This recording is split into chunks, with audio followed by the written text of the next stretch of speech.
Hello, welcome back. Survival Saturday with Johnny Tiger on May 27, 2023. A while ago, when I did the episode on the pros and cons of guillotine choke, I think I did promise you guys that we would go back and talk a little bit more in depth about how to strike and deliver punishment while you are while you have someone in the guillotine choke position. So today we are going to uh, go back and talk a little bit about that. Right? There's not a lot of complexity. A lot of these you probably already thought of or you have done. So for those of you who are a little bit more advanced, but just in case you ever find yourself uh, in this circumstance where you finally get someone in that guillotine choke and then you don't really know where to go from there. Okay, I'm just going to give you guys some striking options to think about. Quick recap: what is a guillotine choke? If you have been following our episodes, then this should be familiar by now. But just in case this is the first episode in the self-defense series that you're watching, guillotine choke is when your opponent duck down, try to come and grab your leg or grab you around the waist or tackle you, or maybe they just bent over because you kicked them in the groin and they are bent over, and you drop your arm over the back of their neck and then bring your arm around their throat, reach around, grab your wrist with your free hand, and then you bring the pressure up with their head trapped under your arm like a basketball, right? Like this, okay? This very uncomfortable, creates a lot of pressure. But there's so much more you can do from here. We have done a few episodes on how to transition from this position to different kind of chokes, rear naked chokes, and silat style takedown and judo throw. But today we're going to go back to the very basic. How do you strike from this position? All right. So we got our nice uh, skinny friend Wesley here. So so let's say I get Wesley in the not rear naked choke, in the guillotine choke. From here, how can I strike? Now, a lot of people immediately are going to be thinking about knee strike, and we have covered that in the how to transition from here to Krav Maga style knee strike. Okay, you establish your Krav Maga control, and then you strike from here with your knee. Do not try to take the shortcut. I'm going to say this. Do not try to take the shortcut. Don't start your knee strike from guillotine choke. Why?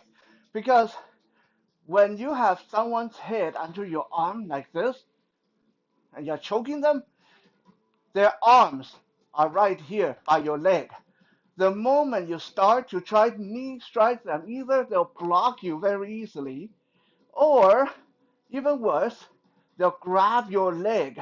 So now you are unstable. Okay, now you got your leg trapped. They got a hold of your leg, and all they have to do is rush forward, and you will fall back. You'll fall down. Okay, you don't want that. So don't try to take that shortcut. Don't try to knee strike from guillotine choke. It doesn't work. Okay, it seems logical that you can do knee strike from here, but that only work when it's a target that doesn't fight back. On a real person, you will get your legs grabbed when you do that. So I'm going to start with the most impractical moves, the ones that I recommend against for the most part, right? What moves do I recommend against when you're striking from guillotine choke? Anything that involve you kicking. Okay, I'm going to show you guys a few ways to kick the opponent from here, but I highly recommend you don't do that because If you have to kick from this position, that means anytime you kick, you risk getting thrown down to the ground. Again, the person is bent over. They are very stable from this position. Their arms are right by your leg and groin. So anytime you try to kick, you are on one leg while they are in a very strong position, which means anytime you kick, you run the risk of being thrown to the ground. Okay? But just in case you have to, okay, how do you deliver a knee strike from guillotine choke? What you want to do is, let's say I have the person under my left arm. My left arm is a choking arm. I will not strike with my left knee. Instead, I'm going to reach across their back and grab them around the rib cage or under the arm. So my left arm is still choking them. My right arm reach across their body, reach across their back. So I have this cross body control. And then I circle to the right and bring my knee up into the rib cage. And this way they won't be able to grab that leg. Okay? It's a little bit of an extra step, but it's much better than being dumped onto the ground. Okay? Now, if you are some kind of kickboxer and you are confident in your ability in delivering really good kicks, then obviously when you get someone in the guillotine choke, again, I'm going to have the person under my left arm. My left arm is the choking arm. My right arm reach over, grab around the back of the pant or the belt, okay? And then from here, I'm just going to start throwing those roundhouse kicks to the leg, to the knee, until they go down, right? That's another way to do that. Now, I'm going to show you guys one more way to kick from roundhouse, no, from guillotine choke. But be very careful, okay? If you practice this on your partner, be very, very careful. Otherwise, you will break their leg, right? I get the person under my left arm in the guillotine choke. I shuffle to the right, again circling out, circling out. My hand, my free hand, again grab the back of the shirt or the pants. And from this position, where I'm horizontal to them, I'm going to deliver a side kick into the knee joint. Okay, so this is why you have to be very careful with this one. Okay, so again, guillotine choke, circle out, grab, side kick into the knee joints. Okay, so since I don't recommend kicking, what can we do rather than kicking? Well, there's a lot of striking option. Okay, I'm going to show you guys some simple ones. So from guillotine choke, I'm going to this time circle in towards them. So I have them under my left arm. I'm going to circle toward the left. This will open up. This will open up the left side of their face. Okay, why am I doing that? Because once I start circling and this open up, I will be able to deliver these very short, very strong body shot into the face. Okay, like a short uppercut or hook combination. This is why you want to develop that strong short punch power right into the side of the face, right into the side of the neck, right? Even if I don't circle, if I just stay here from the guillotine choke position, my free hand can still deliver punch into the rib cage, from here, okay, rib cage. Those short hooks are your best friend. In addition to the hook, I'll show you guys one of my favorite punishment from guillotine.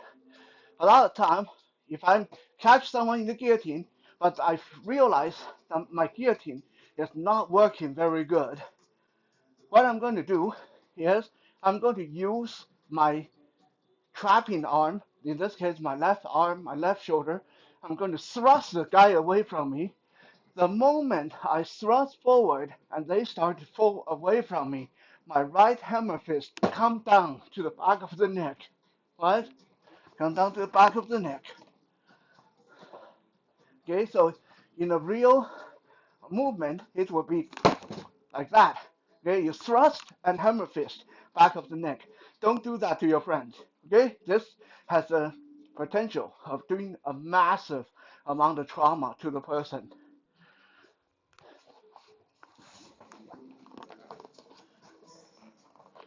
Next, of course, since the person is bent over in the guillotine position, it's very logical for us to go straight down the back, the center of the back, right at the spine, right at the spine. Just an up and down punch.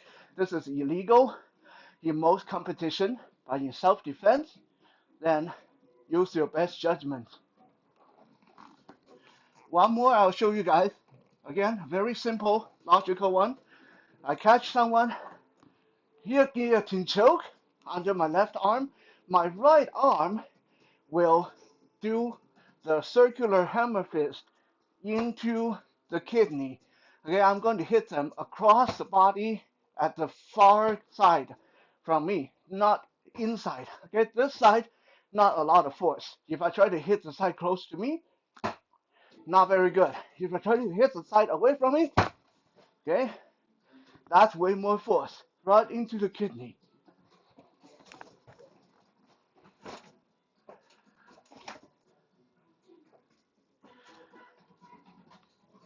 There's probably another quadrillion, million, billions of ways that you can punish someone once you catch them in the guillotine choke. This is why guillotine is one of my favorite techniques in grappling because it's so versatile. It can lead to different throws, different chokes, and so many different striking options.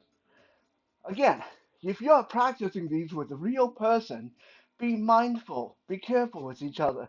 Don't damage each other's spine or back of the neck or rupture each other's kidney. Okay? Thank you for checking out today's episode. I'll be back again tomorrow. For now, stay safe and have a good weekend.